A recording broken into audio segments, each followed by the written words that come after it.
여러분 안녕하십니까, 박상규입니다. 2030년 세계박람회 개최지 결정을 위한 회원국들의 투표가 닷새 앞으로 다가왔습니다. 윤석열 대통령은 영국 국빈 방문을 마치자마자 민관합동사절단과 함께 투표지인 파리로 직행해서 최종 유치전에 돌입했습니다. 이에 앞서 윤 대통령은 찰스 3세의 극진한 예우를 받으며 사흘에 걸친 영국 국빈 방문을 성공리에 마무리했습니다. 런던 금융특구 시장이 주최한 만찬 등 최종 일정과 경제, 안보의 성과를 결산해드리겠습니다. 김열수 한국군사문제연구원 안보전략실장, 이상휘 전 대통령실 춘추관장과 함께하겠습니다. 어서 오십시오. 네, 안녕하십니까. 네, 안녕하세요. 우리 시각 11월 29일 자정쯤입니다. 그때 실시될 2030 세계 박람회 개최지 결정 투표에 공식 기호가 나왔습니다. 유치 의향서를 제출한 순서대로 부산이 1번, 로마가 2번, 리야드가 3번인데요. 결전의 날은 약 닷새 앞으로 다가와 있습니다. 먼저 영상으로 보겠습니다. 영국에 오신 것을 환영합니다.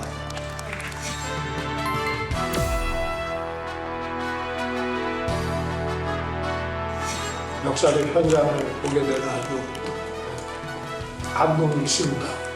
Our two countries and the signing of the Downing Street Accords today strengthens that friendship.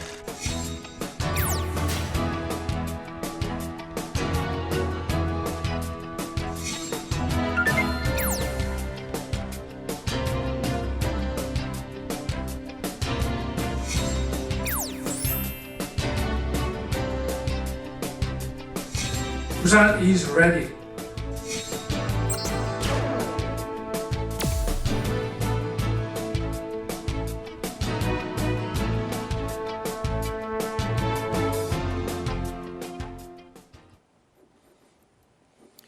윤 대통령 내외가 탄 우리 공군 1호기는 런던을 이륙해 도버 해협을 건너 파리 오를리 공항에 현지 시각 23일에 도착했는데요. 그 모습부터 보시겠습니다. 네, 파리 오를리 국제공항입니다. 양국기가 걸린 지금 전용기가 보이고 있고요. 윤 대통령 내외분이 탈 때 모습이죠. 그대로 얼마 안 걸리니까 시간상으로는 지금 도착하는 그런 모습입니다. 프랑스 측과 우리 측 관계자가 나와서 지금 대통령을 영접하고 있는 모습인데요. 여기서 이제 곧바로 공식 유치 전에 이제 가는 그런 모습을 보실 수가 있습니다. 파리에 있는 한 호텔로 가게 되는데요. 자, 윤 대통령은 이 오를리 공항에서 곧바로 파리의 인터컨티넨탈 르그랑 호텔로 갔습니다. 이곳에서 파리 주재 외교관, BIE 대표단 등 60여 명이 기다리고 있었는데 이분들을 초청해서 만찬 행사를 열었죠? 예, 이번에 그 만찬 행사를 열었습니다.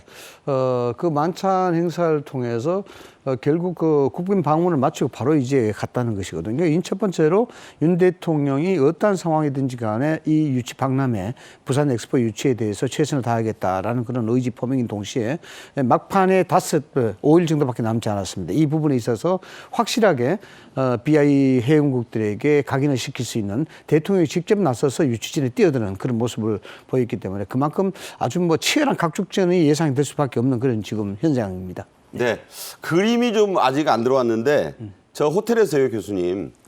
대통령이 60여 명의 참석자들하고 일일이 악수를 했다고 지금 보도되고 있거든요.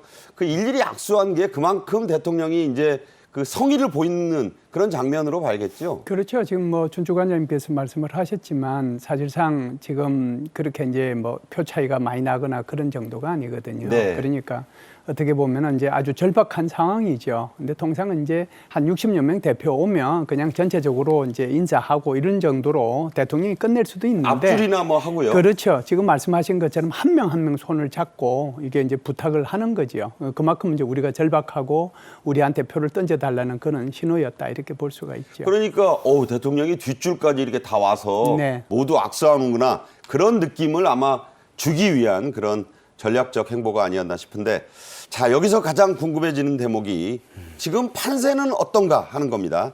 일각에서는 1차 투표에서 사우디 리야드와 대한민국의 그 부산의 표차가 10표 안쪽, 그러니까 헛 단위의 그 표차만 나면 부산이 2차 투표에서 얼마든 뒤집을 수 있다, 이런 관측이 나오고 있어요.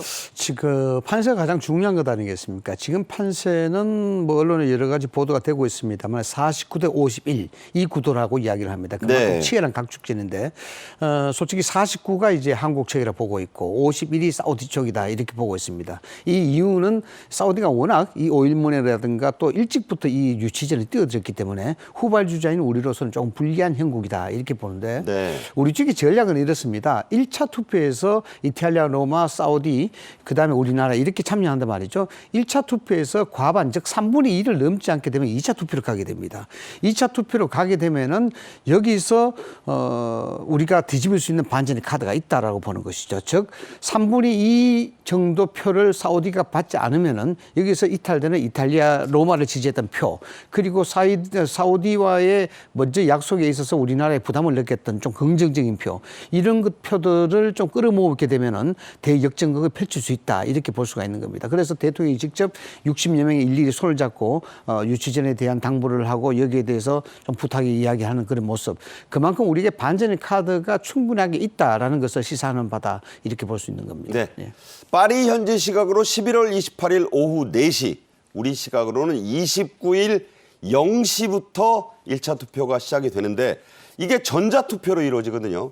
그래서 1차 투표, 2차 투표 다 해야 1시간 남짓이면 다 끝난다고 합니다. 전자투표 방식인데 투표 방식이 또 재밌어요. 각국 대표가 3명씩 총회에 참석합니다. 이 투표에. 그런데 그중에 1명만 투표하거든요. 누가 할지는 그때 가봐야 한다는 거예요. 그렇죠. 누가 할지는 지금 모르는 거죠. 사실상 이제 BI의 회원국들이 모두 182개국이잖아요. 그중에 이제 1차 투표를 통해 가지고 3분의 2 이상을 얻으려고 하면 122개국의 찬성을 얻어야 되는데, 그렇죠. 그래서 이제 지금 현재 우리 준 주관님 말씀하신 것처럼 49대 51 정도, 그러니까 로마를 좀 빼고 나면 한국하고 사우디가 그런 정도인데 우리가 조금 열세잖아요. 그럼에도 약간, 불구하고 이게 사우디가 122개국을 1차 투표에서 획득할 수 있겠느냐 하는 데 대한 의문이 있는 거거든요. 네. 그래서 이제 1차 투표만 이제 잘 넘기면 2차 투표에서는 로마를 지원했던 그 국가들로부터 우리가 이제 그 표를 받을 수 있으니까 거기에 이제 희망을 걸고 있는 거고요. 지금 말씀하신 것처럼 3명이 각국의 대표가 나가긴 하지만 어떤 사람이 그때 나가서 표를 행사할지는 모르는 거거든요. 그러니까요. 그러니까 이제 계속해서 이제 긴장감이 이제 조성이 되는 거죠. 네. 자, 우리나라와 사우디, 부산과 리야드의 막판 득표전 정말 치열하다고 합니다. 사우디는 예상대로 이 오일머니를 지금 쏟아붓고 있다는 소식이에요. 예, 그렇죠. 뭐 그 전 세계적으로 그 유명한 빈살만 굉장히 네. 유명하지 않습니까? 거의 오일머니를 통한 유치전에 총력을 지금 기울이겠다 이렇게 보고 뭐 그런 게 아마 정답일 것 같습니다. 그래서 이 부분에 대해서는 실질적으로 오일머니의 직접적인 투자, 그리고 여기에 대한 지원, 이런 개발, 이런 것들을 통해서 지금 아프리카 지역이라든가 인도태평양 도서 지역이라든가 그다음 아랍 지역이라든가 이런 것을 통해서 지금 관심을 사고 있는 것이 분명하고요. 그래서 이런 부분들은 크게 우리나라와는 전략적으로 두 가지 더 대비가 될 수가 있습니다. 즉 사우디의 전략은 현재에 기인하는 어떤 전략을 선택한다 이렇게 볼 수가 있고요. 네. 그러니까 우리나라는 여기에 오일머니에 상반되게 지금 삼성이라든가 글로벌 글로벌 기업들을 통해서 한국의 브랜드 가치, 그리고 다른 어떤 아프리카라든가 이런 국가들에 의해서 미래를 공존하는 우리나라의 국가 발전에 가장 원동력이 된 그런 노하우를 전수하겠다, 이런 방법으로 지금 계속 진행을 하고 있는 거고, 특히 지금 사우디 쪽에서는 빈살만 왕비자가 작년 10년 동안 아프리카에 10억 달러를 투자하겠다 이렇게 해서 지금 관심을 사고 있습니다. 그래서 네. 과연 여기에 어떤 형태로 아프리카 표심이 자유화 될지는 지켜봐야 되겠습니다만, 이것뿐만 아니라 이미 그 사우디 쪽에서는 몇 년 전부터 실질적으로 장관급 4명을 포진시켜서 프랑스 파리에 BI 회원국들에게 유치전을 지금 나서고 있는 그런 입장이라서 그 오일머니 하나만 보게 되면은 상당히 불리한 형국이라고 볼 수가 있습니다만, 우리 같은 경우에는 코리아 원팀으로 인해서 여기에 민관이 합동으로 또 여기에 대통령까지 뛰어들어서 유치전을 펼치고 있는 만큼 앞으로 그 결과 자체가 아직까지는 뭐 예측하기는 이르다 이렇게 볼 수가 있습니다. 네. 자, 이렇게 돈 자랑을 하는 사우디에 대한 원성도 만만치는 않습니다. 2차 투표로 가면 이 돈 자랑이 역풍을 일으킬 수도 있다. 그러니까 지금 이 유럽의 불만이 유가가 지금 아주 불안정한 원인이 사우디다 이런 얘기 나오잖아요. 예, 그렇죠. 러시아가 이제 우크라이나 침공하고 그리고 난 뒤에 이제 굉장히 유가가 뛰었잖아요. 그러면서 이제 서구 사회 그리고 이제 미국을 포함해서 사우디아라비아한테 계속 요구했던 게 있습니다. 지금 이제 유가가 이렇기 때문에 전 세계의 경제가 굉장히 문제가 될 수 있으니까 네. 유가를 조금 내려줬으면 좋겠다. 그런 얘기를 했거든요. 가장 이제 고통을 받았던 나라가 지금 말씀하신 것처럼 유럽이란 말이죠. 유럽은 그전에는 전부 다 러시아로부터 이 천연가스하고 그리고 이제 원유를 전부 다 제공을 받았잖아요. 그런데 이제 거기로부터 이제 제공받는 것을 다 금지를 시키다 보니까 그러니까 유럽으로서는 굉장히 이제 에너지 수급 문제에 문제가 많았죠. 그러면은 전체적으로 유가가 좀 내려가면 러시아로부터 뭐 몇 퍼센트로 이렇게 해서 받든지 그렇지 않으면 다른 나라로 받든지 해서 전체적인 경제도 좀 괜찮고 유럽도 덜 고통을 받을 텐데 네. 여기에 제일 이제 이 정상과 감산 능력이 있다라고 판단하는 사우디아라비아가 나는 뭐 감산 오히려 하고 가격 올리겠다고 이렇게 얘기해 버리니까 네. 이게 지금 벌써 이제 이 우크라이나 침공한 게 거의 2년 가까이 돼 2년 오잖아요. 다 됐죠. 그렇죠. 2월 달이니까요. 그렇다라고 하면 유럽의 입장에서 보면은 사우디아라비아가 돈을 뿌리고 이런 것에 대해서 야, 저거 좀 너무하는 거 아니냐. 그런 겨울은 생각이 지금 코앞인데요. 그렇죠. 겨울은 코앞이고 이거는 뭐 정산은 안 해주고 가격은 올라가고 그러니까 유럽에 불만이 있을 수 있는 거죠. 그래서 지금 이제 1차 투표에서 만일에 이제 한국이 뭐 1등 하면 더 좋고 뭐 2등을 하더라도 2차 투표를 통해 가지고 로마를 향했던 이탈리아로 갔던 그 표를 흡수할 수 있다는 그런 계산이 이제 있는 거죠. 그것만 있는 게 아니에요. 어떤 것도 있습니까? 또 이제 지금 사우디아라비아 같은 경우는 2029년에 지금 이제 아시안 동계 올림픽을 유치하도록 돼 있잖아요. 동계 아시안 게임이죠. 동계 아시안 게임. 그것만 있는 것이 아니고 또 2034년에는 월드컵도 유치를 했잖아요. 이미 따놓은 겁니다. 그렇죠. 이제 그렇다라고 하면은 야 2029년에도 큰 행사가 있고 2030년에도 다시 뭐 엑스포하고 2034년에 또 월드컵 유치하고 그러면 사우디아라비아가 전 세계에 이런 것들을 다 가져가느냐? 독식 여기에 대한 불만이 있을 수 있는 네. 거죠. 그래서 아마 그런 데 대한 어떤 반발 그것을 우리가 표로 흡수할 수 있지 않겠느냐 이런 생각을 하는 것이죠. 네. 이런 분석 속에 우리는 지금 열심히 지금 이 시간에도 뛰고 있습니다. 원래 부산 is ready가 지금까지의 유치 구호였는데 여기에 민관합동유치위원회가 부산 is number one 이라는 새로운 캐치프레이즈를 또 내놨어요. 근데 공교롭게도 앞서 말씀드린 대로 유치 의향서 낸 순서대로 결정된 우리 그렇죠. 기호가 네. 1번입니다. 그러니까 1번이니까 1등한다. 예. 원래 그 투자 유치 의향서가 제일 먼저 냈죠. 그 2021년도에 냈는데 그 뒤에서 러시아하고 이탈리아가 이렇게 냈는 건데요.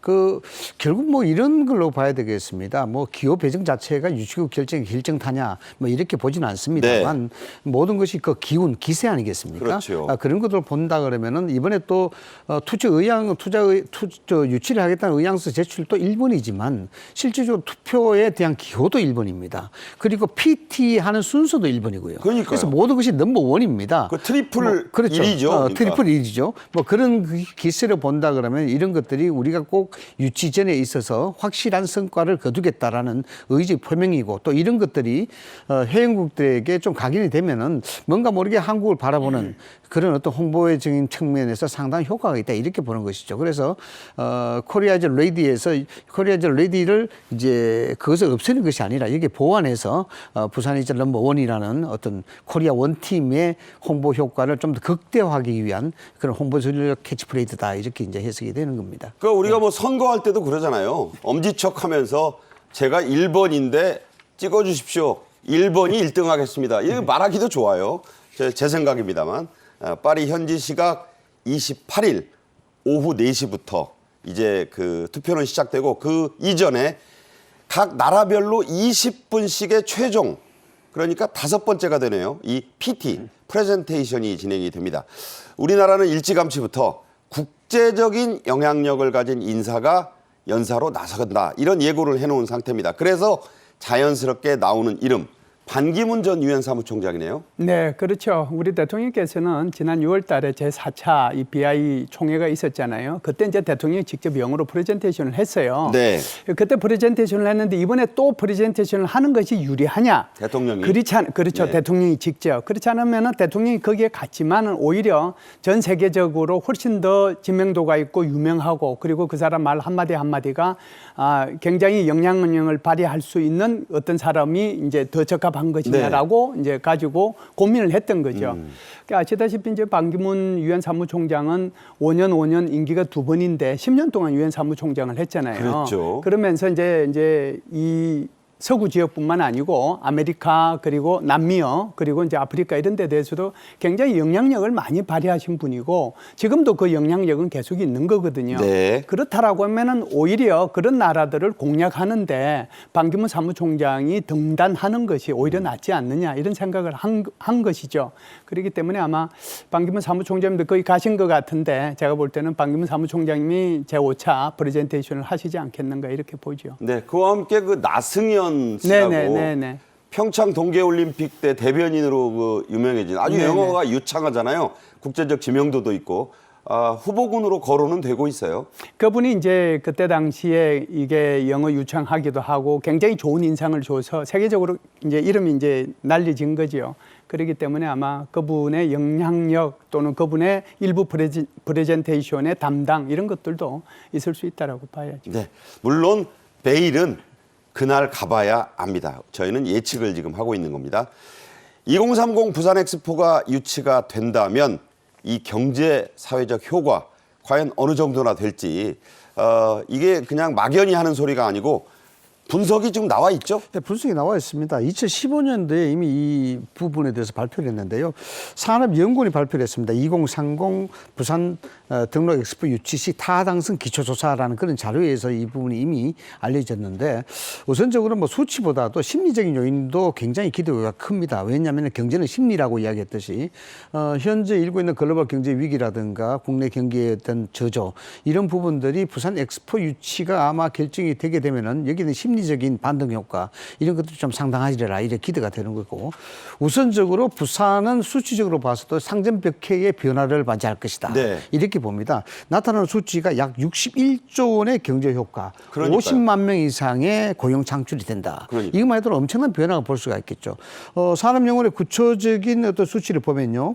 5천만 명 정도가 엑스포 유치가 되면 관광객이 온답니다. 그중에 이제 외국인이 예, 그렇죠. 1,200만 명은 넘을 거다. 예, 국내가 3,700만 명 정도 이렇게 구경하게 되면은 5천만 명이고 이것을 입장료 5만 원으로 계산했을 때는 총 2조 4천억 원 정도의 입장료 수익이 된다 그래요. 입장료 티켓값만. 네. 그렇죠. 네. 이 정도만 하더라도 경제에 대한 효과 또 거기에 대해 부수적인 경제 효과 이런 것은 뭐 말로 표현하지 않아도 상당히 좀 뛰어나지 않겠느냐 이렇게 이제 예상이 되는 겁니다. 쉽게 얘기해서 부산시에서는 2002년 한일 월드컵에 4배 이상 효과가 날 거다. 4배 이상의 네. 효과가 나죠.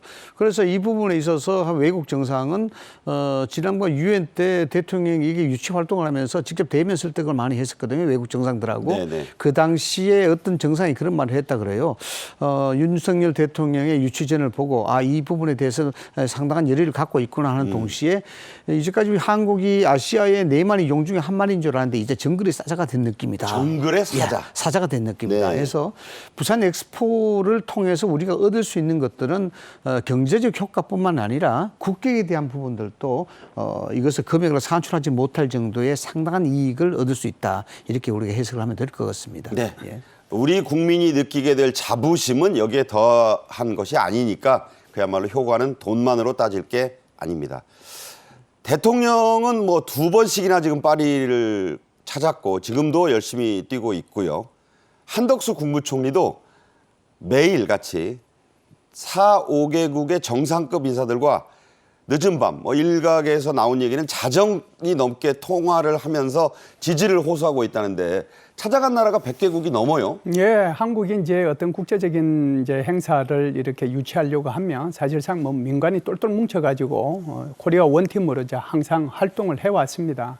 그래서 그 대통령께서도 사실상 지난 7월 달에 나토 정상회의 갔을 때도 이제 이런 말씀을 하셨고, 그리고 9월 달에도 아시안 정상회의하고 G20 회의할 때도 그때 온 사람들을 계속 설득했거든요. 네. 그것뿐만 아니고 유엔 총회 갔을 때는 정말 많은 활동을 했어요. 네. 그래서 그때는 47개국 정상들을 만나서 지지를 호소를 했고, 거기서 이제 전혀 시집 못하고 그런 사람들하고 만나서 설득하고 하다 보니까 한국으로 돌아와서 그 다음날 국무회의 하는데 코피 흘렸잖아요. 그랬었어요. 그것만큼이나 지금 우리 한덕수 국무총리도 일을 하고 있는 거예요. 지금 이제 막 말씀하신 것처럼 전 세계 100개국 이미 다 돌아다녀서 그분들을 이제 그 나라들을 설득했을 뿐만 아니라 지금도 하루에 서너 나라씩 계속해서 핀셋 공격을 하고 있어요. 그러면 그 시간이 한국 시간하고 아프리카에 있는 어떤 나라 또는 남미에 있는 어떤 나라하고 시간이 같을 리는 없지 않습니까? 정반대인 나라도 있고요. 그렇죠. 그러다 보면은 이제 밤 11시, 12시, 1시 뭐 이렇게 이제 통하는데, 그렇게 통하면은 다시 뭐 통역이 필요하면은 이건 좀 곤란하잖아요. 그래서 이제 한덕수 총리는 영어를 잘 하시는 분입니다. 네네. 그래서 영어로 한 30분씩 이렇게 매일같이 뭐 통하는데, 제가 볼 때는 한덕수 국무총리도 코피 흘리지 않겠느냐 이런 생각을 해요. 그리고 지금 현지에는 누가 가 있느냐? 우리나라의 유수한 기업들이 CEO들 다 가 있지 않습니까? 대한민국이 지금 파리로 옮겨갔다는 그렇죠. 얘기가 대한민국이 지금 파리에 지금 이제 가서 최종적으로 이제 우리가 승리하기 위해서 이제 최종 그들을 이제 설득하고 표를 얻기 위한 그런 노력을 지금 동시에 하고 있다. 이렇게 볼 수 있습니다. 네. 자, 사우디아라비아가 돈을 뿌릴 뿐만 아니라 좀 볼썽사나운 표단속을 하고 있다, 이런 얘기가 나옵니다. 이건 대체 무슨 얘기입니까? 이게 좀 페어플레이는 아닌 것 같아요. 이게 한마디로 함축하면 뭐냐 그러면은 사우디 리야드를 지지할 수 있도록 아예 못을 박아달라 이겁니다. 공개 지지를 해달라 이런 겁니다. 이게 뭐냐 그러면은 겉으로는 리야드를 지지할지 모르지만 투표장에 가면은 부산을 지지할 수도 있다. 이런 우려를 불식시키겠다 이런 겁니다. 어떻게 하는 건가요? 이런 결국 이제 오일머니죠. 개발 원조, 투자 약속, 막대한 예산에 대한 투입 뭐 이런 것들을 오일머니를 이야기하면서 여기에 이제 국가들이 아예 공개 지지를 해달라 뭐 이런 것을 이야기하고 있는데, 얼마 전에 이제 카리브 공동체라고 있습니다. 여기 이제 IT라든가 자메이카 이런 나라들이 속해 있는데, 리야드에서 열린 총회에서 이 국가들 15개국이 리야드를 지지한다 이런 성명을 냈어요. 이런 것들을 지금 유도하고 있는 그러니까 겁니다. 인증 성명을 내달라. 그렇죠. 인증 성명을 해달라 이런 겁니다. 사전 투표 아닙니까? 그렇죠. 사전 그래서 이제 페이플리가 할 수 없다, 볼썽사납다 뭐 이렇게 나오는 건데, 여기에 또 다른 이유가 좀 있죠. 그래서 이지 오일머니 투자 약속을 통해서 그런 공개 지지도 요청을 하고, 또 한편으로는 BI 즉 박람회 회원국들에게 직접 투표권자를 프랑스 파리로 보내달라 이렇게 얘기를 하고 있습니다. 이게 뭐냐 그러면 앞서 지적했듯이 회원국 1개국당 3명이 이제 파견을 할 수가 있고, 그렇죠. 한 표를 행사를 할 수가 있는데 누가 투표를 할지 모르는 상황입니다. 그러니까요. 그래서 자칫하게 되면은 리야드를 지지한다 하더라도 부산을 지지할 수 있는 가능성이 있기 때문에 아예 여기서 리야드를 지지할 수 있는, 직접 투표를 할 수 있는 그런 사람을 선별해서 파리를 포개놔라 이런 식으로 이제 개발을 투자한 그런 약속들에게 국가들에게 그렇게 이야기를 하고 있는 것이죠. 자, 이런 말이 나오는 게 1차 투표에서는 사우디로부터 이제 금품 로비 비슷한 걸 받아서 안 찍어줄 수 없잖아요. 그러니까 1차 투표에는 지지했는데 1차 투표에서 판가름이 안 났네? 그러면 이제 그 약속에서 풀려났다고 보는 나라들이 우리를 2차 투표에서 밀어줄 수 있다. 우리의 희망만은 아닐 것 같아요. 네, 한국의 전략이 지금 그렇죠. 아무리 이제 사우디아라비아가 오일머니를 이렇게 막 쏟아붓는다고 하더라도 1차 투표에서 122개국, 그러니까 3분의 2죠. 182개 회원국 중에서 3분의 2인 122개국에 이렇게 지지를 받는다는 건 절대로 쉽지 않습니다. 네. 그러면은 이제 우리 한국이 바라고 있는 것은 2차 투표 가서 결선 투표를 통해 가지고 그때 뭐 이 로마를 지지했거나 그렇지 않으면 또 사우디를 지지했지만 이제 뭐 바뀔 수 있으니까 네. 그 전략으로 지금 나가고 있는 거고, 거기에 이제 총력전을 펼치고 있다 이렇게 볼 수가 있습니다. 네. 자, 투표를 향한 날이 이제 닷새도 채 남지 않았습니다. 국민 여러분께서도 뜻을 모아서 파리에서의 선전을 기대해 주시기 바랍니다. 저희는 이 관련 소식은 계속해서 다뤄드리도록 하겠습니다. 다음 주제로 가죠. 3박 4일에 걸친 윤 대통령의 영국 국빈 방문이 성공리에 마무리됐습니다. 대관식 이후 처음 맞은 국빈답게 찰스 3세는 윤 대통령을 일정 내내 사흘 내리 함께 했는데요. 혈맹으로 격상된 한영 관계 그리고 방문의 성과를 결산해 드리겠습니다. 자, 먼저요. 윤 대통령이 영국을 떠나기 전에 버킹엄궁에서 찰스 3세와 작별 인사를 하는 장면부터 한번 영상으로 보겠습니다. 네. 영국 왕을 이제 버킹엄궁에서 이제 공항까지 왕이 갈 수는 없으니까 여기서 이제 그러니까 환송을 하는 거예요. 지금 국왕 작별 인사 장면을 보고 계신데 김건희 여사도 이제 같이 내려서 이제 버킹엄궁에 도착을 하고 있는 모습. 찰스 3세와 커밀라 왕비가 지금 나와서 잘 가시라 지금 인사를 하는 장면입니다. 사흘 내내 같이 하기는 국왕이 외국 국빈에게 정상에게는 처음이라고 하고요. 처음이죠. 네, 저런 자체가 아주 파격적인. 저기 기다리고 있는 차, 그 유명한 벤틀리사의 스테이트 리무진, 세계에 2대밖에 없는 승용차. 저게 이제 이번 윤 대통령을 내내 이렇게 가는 데마다 저 차가 다녔다 해서 화제가 됐어요. 자, 영어 표현 중에 여러분 도어 투 도어란 말이 있어요. 문에서 문까지. 찰스 3세가 윤 대통령을 이번에 예우한 게 딱 이 표현에 걸맞는다는 생각이 들어요. 도어투도어 서비스라는 게 물류회사에서는 최상의 서비스를 하겠다는 물류적 표현으로도 많이 쓰입니다. 그만큼 이번에 영국 국빈 방문은 한마디로 함축한다면 극진했다. 이렇게 이제 표현을 할 수가 있습니다. 네. 뭐 숙소에서부터 시작해서 왕세자 부부가 숙소를 방문해서 바로 국빈 행사장으로 안단을 해렸고 또 거기에 찰스 왕세자가 찰스 3세가 국왕이 또 영접을 하게 되고 네네. 또 사흘 내내 여기에 대해서 에스코트하고 앞에서 같이 영접을 하고 또 여러 가지 영국의 식기를 이야기한다든가 양국 현안에 대해서 밀도 있는 그런 어떤 감정적 그 교류 이런 부분들을 했다는 것. 이런 부분 하더라도 여러 가지 이제 의미를 볼 수가 있습니다만은 찰스 3세가 대관식 이후에 첫 번째 맞이하는 국빈 이런 측면도 상당히 작용을 했다 볼 수가 있습니다. 그러나 뭐니 해도 도어투도어 서비스를 할 만큼 찰스 3세가 직접 왕의 신분으로서 윤석열 대통령에게 저렇게 극진하게 된 그 동기 이유가 뭐냐라고 본다 그러면은 대한민국의 국격 이 부분들이 그만큼 상승돼 있고 또 앞으로도 상승할 여지가 굉장히 있다. 여기서 또 역설적으로 이야기하면 영국에 있어서 굉장히 필요한 존재가 된 것이다. 이렇게 해석이 될 수가 있습니다. 네. 역시 뭐 브렉시트 탈퇴 이후에 영국의 여러 가지 상황이 처해 있습니다만은 한국이 가지고 있는 여러 가지 이제 안보라든가 그다음 방위 산업이라든가 국제적인 어떤 그 교류에 대한 기업들의 역할 이런 것들을 봤을 때 영국에서는 상당히 플러스 요인이 될 수밖에 없기 때문에 이번 첫 번째 국빈 방문이라 할지라도 사흘 동안 이렇게 왕세자 찰스 왕이 3세가 직접 이제 영접하는 정도의 그 가치를 둘 수 있는 그런 이제 대한민국의 격상이 이루어진 것이다 이렇게 해석이 됩니다. 네.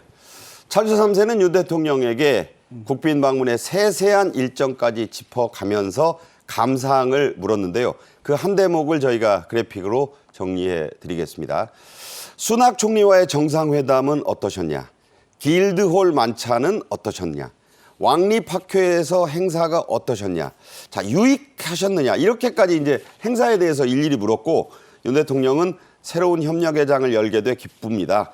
국왕님의 관심과 노력이 확산될 수 있도록 함께 힘을 쓰겠습니다. 자, 저 만찬, 정상회담, 로얄 아카데미의 행사 이런 걸 다 짚어서 물어본 거는 어떻게 생각을 하세요? 전체적으로 지금 이 국빈 방문 그 행사를 수시로 이제 이 영상을 통해서 우리가 볼 수 있었잖아요. 네. 그걸 보면서 야, 저게 다른 나라를 방문했을 때 그게 뭐 국빈 방문이든 어떤 방문이든지 간에 방문했을 때 그 모습하고 상당히 다르구나. 그렇군요.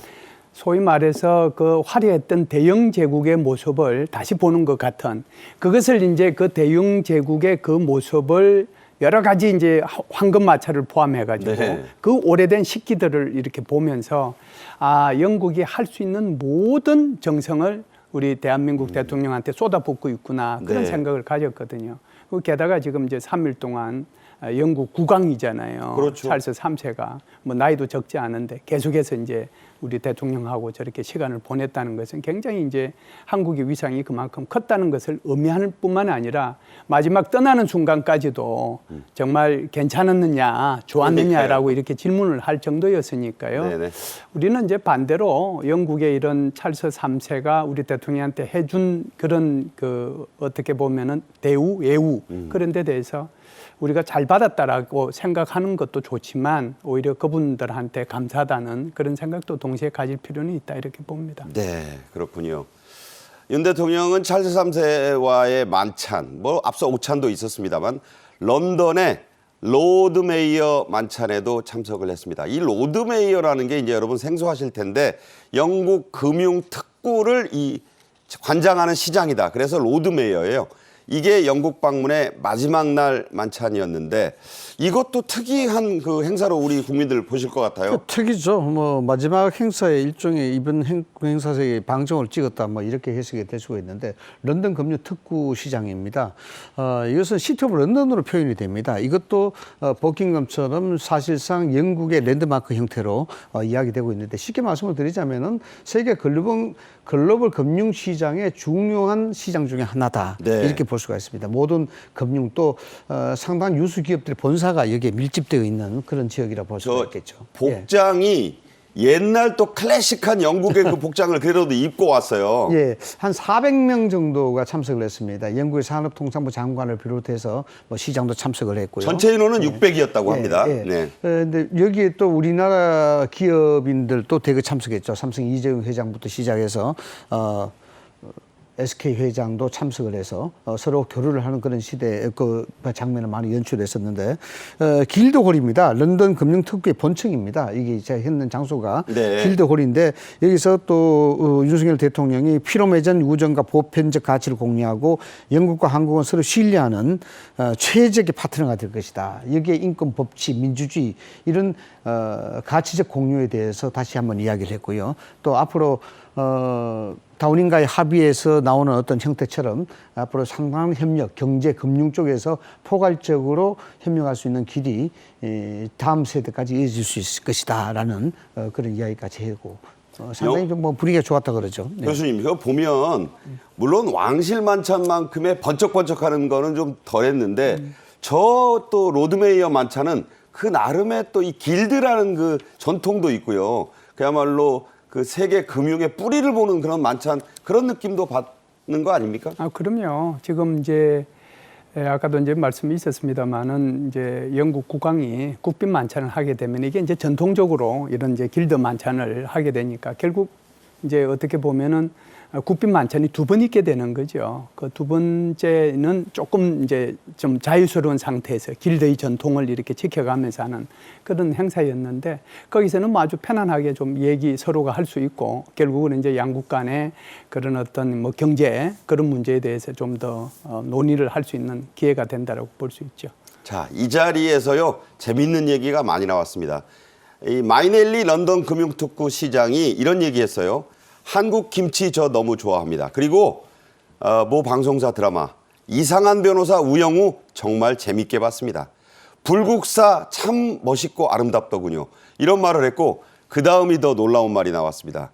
고려 향가를 영어로 번역해서 낭송하는 환영사까지 했다는데 자, 이거는 정말 깜짝 놀랄 만한 일이에요. 그래서 사실상 우리가 이제 찰스 3세가 한국에 관한 여러 가지 얘기들을 우리 대통령한테 직접 얘기를 했잖아요. 그만큼 이게 국빈 초청을 하면서 한국에 대한 것들을 많이 공부하고 준비했다는 걸 네. 의미하는 거거든요. 그래서 지금 마이넬리 시장 같은 경우도 굉장히 준비를 많이 했어요. 물론 이 사람은 이제 한국을 방문했을 때 롯데 월드에서 김치 박물관도 이렇게 자기가 경험한 것도 있어요. 네, 이제 네. 그것도 얘기를 하면서 지금 말씀하신 것처럼 여러 가지 드라마나 K-팝이나 이런 걸 얘기를 하는데 결정적인 말을 이렇게 얘기했어요. 우리는 한국 드라마를 보면서 한국 식당에 가서 밥을 먹고 그리고 K-팝이라는 노래를 들으면서 한국 축구 선수가 골을 넣는 것을 보고 산다. 소니. 예, 손흥민. 소니도 그렇고 강희찬이도 그렇고. 네네. 그러니까 이 말의 표현은 우리는 K 세상에서 살고 있다라고 얘기를 했거든요. K 세상이다. 그렇죠. 그게 이제 소위 말하는 이제 K-팝에 K 음식에 뭐 K 드라마에 이런 것들이 다 들어가는 거고요. 마지막에 이제 고려 향가까지 꺼내가지고 이걸 영어로 얘기를 했는데. 균여대사 향가라고. 그렇죠. 이제 저도 이제 이걸 몰라서 찾아봤어요. 찾아봤는데 영어로 한 걸 한글로 해석한 걸 보니까 여러 가지 이제 그 말이 조금 길었을 거 아니에요. 그 핵심을 이제 보면 고통의 그림자를 흩어버리고 좋은 풀이 돋아나고자 하는 우리의 마음의 밭에 네. 물을 뿌리자라고 하는 내용이에요. 그러니까 얼마나 고르고 고른 것일까요? 네. 그렇죠.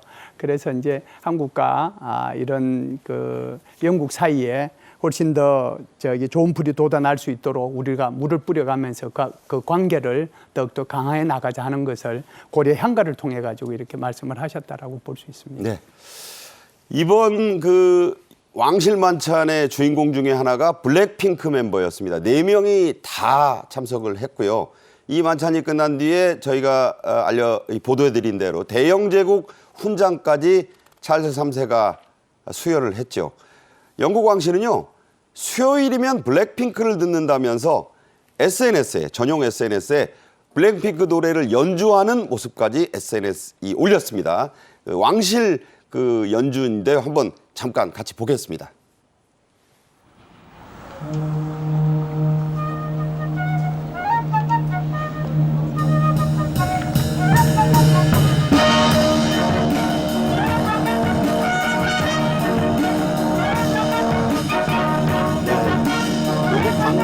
왕실의 공식 SNS에 The Royal Family라고 하는 그 사이트에 올린 건데 저거 블랙핑크 노래 저도 아는 저 유명한 대목인데 저걸 또 저기 버킹엄 앞에서 곰털 모자 쓴 로얄 악대가 하니까 또 새로운 맛이 나네요. 저게 아마 세계적인 화제거리가 되지 않겠나 그렇게 생각이 됩니다. 저기서 연주했다는 자체 상당히 전통적이고 보수적인 권위의식을 갖긴 영국이거든요. 그런데 저희 의장대 저는 어떤 그 곰털 모자 쓴 저런 분들이 블랙핑크 연주했다. 이 자체는 아까 말씀하신 대로 전 세계가 지금 K 세상에 살고 있다. 뭐 이걸 좀 단적으로 좀 보여준 게 아닌가 싶어서 상당히 의미가 크다 이렇게 해석이 됩니다. 네.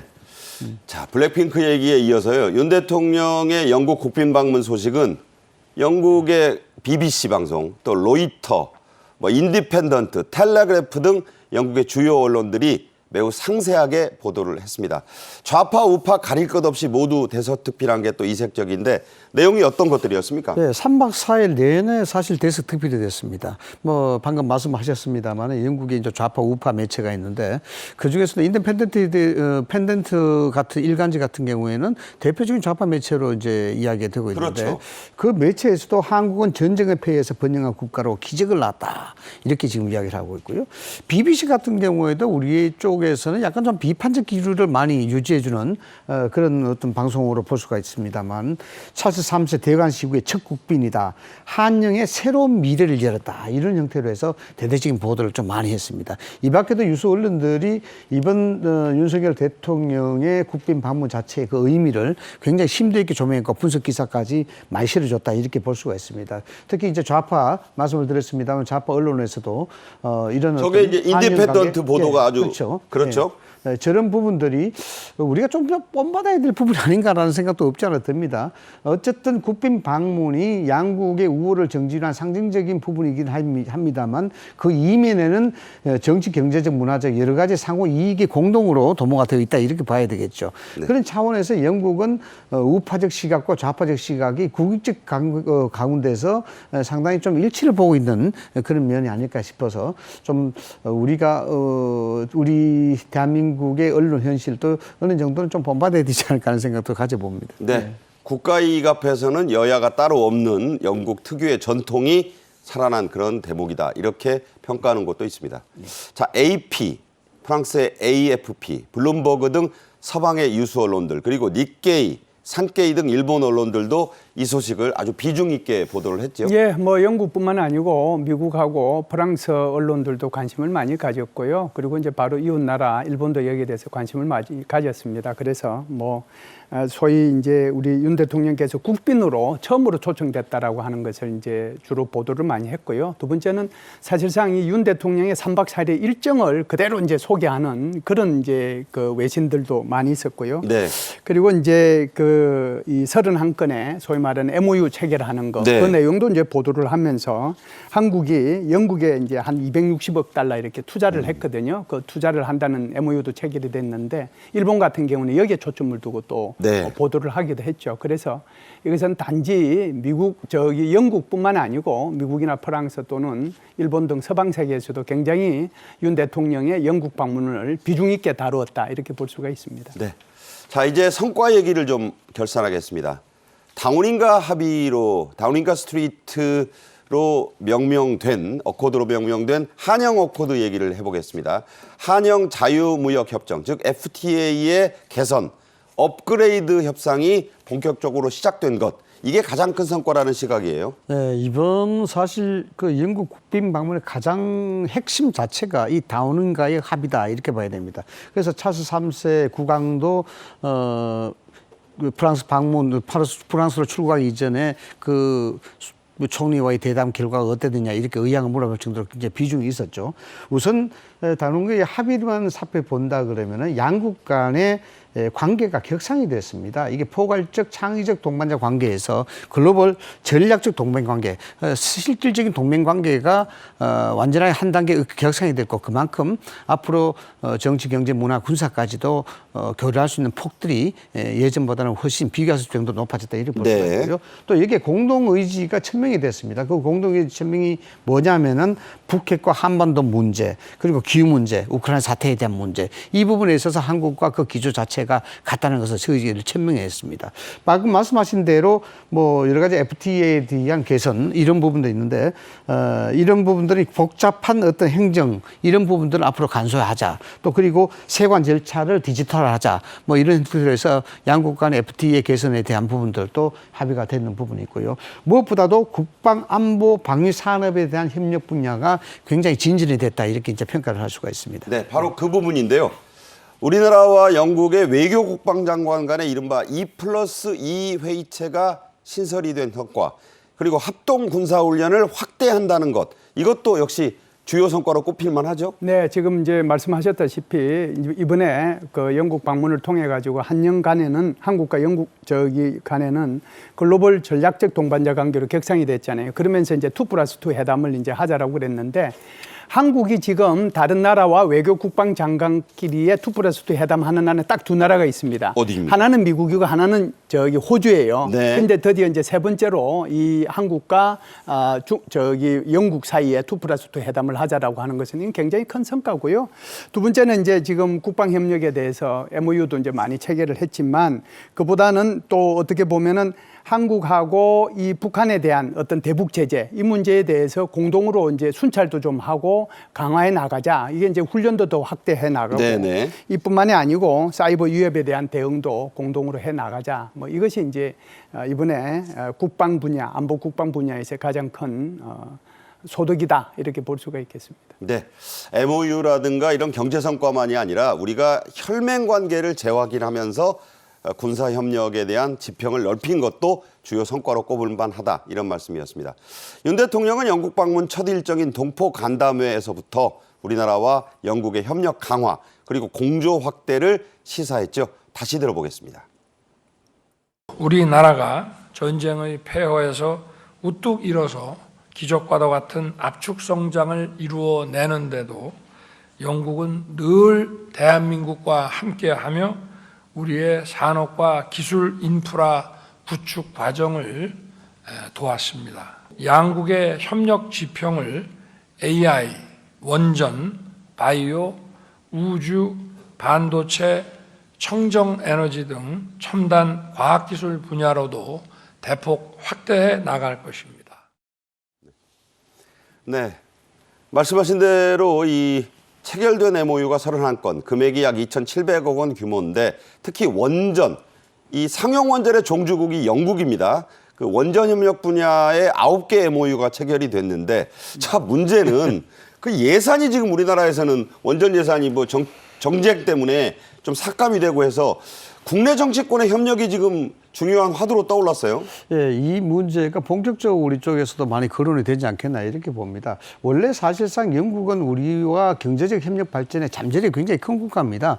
영국 자체가 경제 6위권이거든요. 네네. 그럼에도 불구하고 우리하고 교역은 세계 26위 정도에 머물고 있습니다. 그만큼 앞으로 발전에 대한 단계가 많다고 봐야 되겠죠. 그중에서 원전에 대한 부분들은 실질적으로 전체적인 MOU 중에서 9건 자체가 원전에 대한 부분입니다. 네. 그런데 이 부분을 원전의 최강국인 대한민국이 이와 관련돼서 MOU를 체결하고 현실화시켜 나가기 위해서는 여러 가지 예산이라든가 이런 부분에서 국내 정치권의 협의가 있어야만이 이것이 가능한 겁니다. 그럼에도 불구하고 지금 국회 예산을 보면은 거의 다 삭감이 되는 그런 형태가 되어 있기 때문에 국가가 이 정치권이 어느 정도 협력이 돼야만이 우리가 원전 국가로서의 그 기술력을 영국과의 교류를 통해서 전 세계적으로 다시 한번 확산시킬 수 있는 좋은 기회가 될 수 있는데 이건 우리가 안고 고민하고 또 풀어나가야 될 그런 과제다 이렇게 봅니다. 네. 싸울 땐 싸우더라도 대한민국 코가 앞으로 나가기 위해서 협력할 건 협력해야 되지 않나.